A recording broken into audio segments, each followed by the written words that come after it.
dunia bermain ternyata bisa jadi jembatan awal anak-anak mengenal literasi. Aku Anom, dan hari ini aku bakal ngobrol seru sama dua narasumber yang udah ada. Halo, perkenalkan nama saya Rian. Saya Muhammad. Oke, nah langsung aja ya. Menurut kalian gimana sih hubungan antara bermain dan literasi di usia dini? Oke, menurut aku bermain itu bukan cuma hiburan aja sih Kak, tapi juga pengalaman belajar. Misalnya saat anak bermain pura-pura jadi penjual dan pembeli. Nah, mereka belajar menyusun kalimat tentunya ya Kak, memahami percakapan, mengenal angka, bahkan menulis daftar belanjanya gitu. Jadi itu semua itu bagian dari literasi juga gitu Kak. Dan saat anak bermain balok atau puzzle, mereka juga belajar mengikuti instruksi, mengenali bentuk, menyebutkan warna, dan banyak kosakata baru. Kita cuma perlu memberikan ruang dan membimbing sedikit, sisanya anak akan mengeksplorasi diri. Menarik banget ya. Jadi sebagai guru PAUD kita juga harus kreatif ya, merancang kegiatan bermain yang juga mengandung unsur literasi. Ya benar.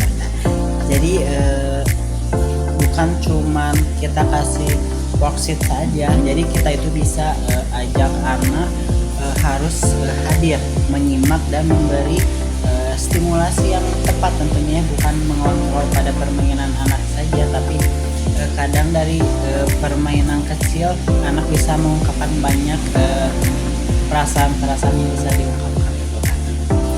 Dan jangan lupa juga nih peran kita sebagai guru fasilitator. Guru harus hadir, menyimak, dan memberi stimulasi yang tepat, bukan mengontrol permainan anak. Kadang dari permainan kecil anak bisa mengungkapkan banyak hal.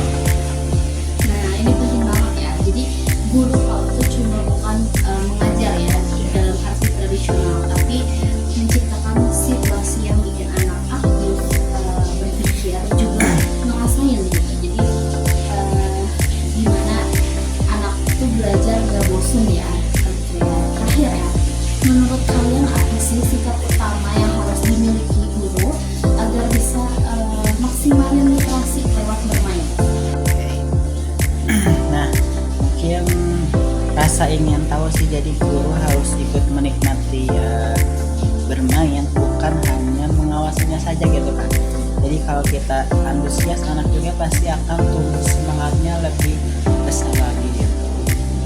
Kalau menurutku sih fleksibilitas ya, karena kadang rencana kita nggak jalan karena anak punya ide lain, dan itu justru saat literasi berkembang, saat anak mencipta, bukan cuma mengikuti. Oke, luar biasa banget nih ya jawabannya dan diskusi singkat ya kali ini ya. Oke, jadi ternyata literasi bukan harus duduk dan membaca buku ya, tapi bisa tumbuh di sela tawa, permainan, dan imajinasi anak. Oke, terima kasih nih Kak. Ya, terima kasih kembali. Obrolannya Ya. mencerahkan banget ya. Semoga bisa menginspirasi juga nih sobat-sobat kids di luar sana ya. Assalamualaikum semuanya, selamat datang di podcast Bukan Sekedar Bercerita, di mana kita akan menggali makna literasi dari sisi yang sering terlupakan, yaitu literasi emosional anak usia dini. Aku Muhammad, dan hari ini aku sudah bersama dua narasumber yang hebat, yaitu Rian dan Arno ya, yang akan berbagi pandangannya sebagai calon guru PAUD.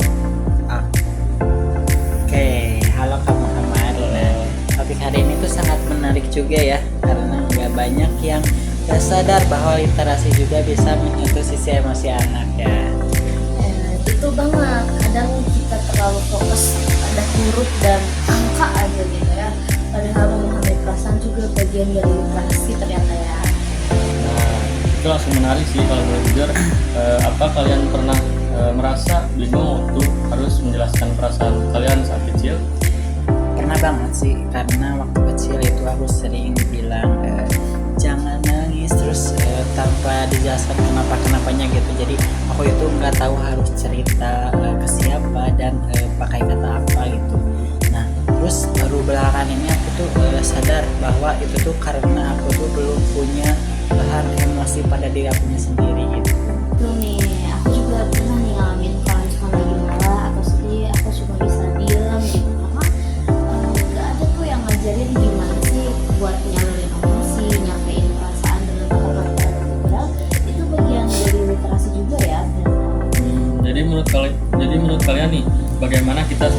PAUD bisa membantu anak mengembangkan literasi emosional itu? Gimana sih? Kalau menurut aku sih yang pertama itu kita harus membiasakan anak menyebut perasaannya sendiri gitu. Kayak misalnya kamu itu kayaknya kelihatan sedih deh ya, boleh cerita gak, boleh cerita ke kakak atau ke orang tuanya gitu. Nah itu tuh bisa membantu mereka mengenali dan memberi nama pada perasaannya sendiri gitu. Dan mungkin bisa juga lewat cerita ya kan. Di cerita tuh banyak anak yang punya tokoh tuh biasanya dengan konflik sederhana ya di dalam cerita itu, kayak kehilangan mainan atau bertengkar dengan teman gitu ya. Dan dari situ mungkin kita bisa diskusi, kamu pernah nggak merasa seperti itu gitu. Jadi anak juga belajar berempati juga. Wah, keren banget sih. Jadi literasi di sini bukan soal cerita baca tulis doang ya, tapi juga mengenali dan menyuarakan emosi. Ini bikin aku sadar sih, guru PAUD itu bukan cuma pendidik, tapi juga pendengar untuk penolong emosi anak-anak.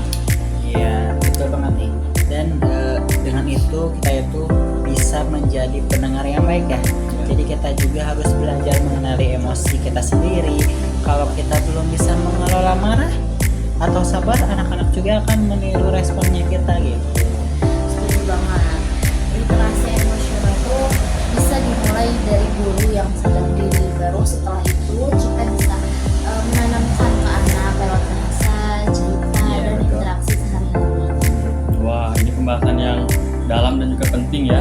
Literasi ternyata bukan cuma tentang membaca, tapi juga tentang merasakan dan memahami emosi orang lain. Terima kasih nih untuk kakak Rian dan kakak Anu. Terima kasih juga, semoga bermanfaat ya kak. Semoga podcast ini bisa membuka perspektif baru bagi calon-calon guru PAUD. Sampai jumpa di episode selanjutnya.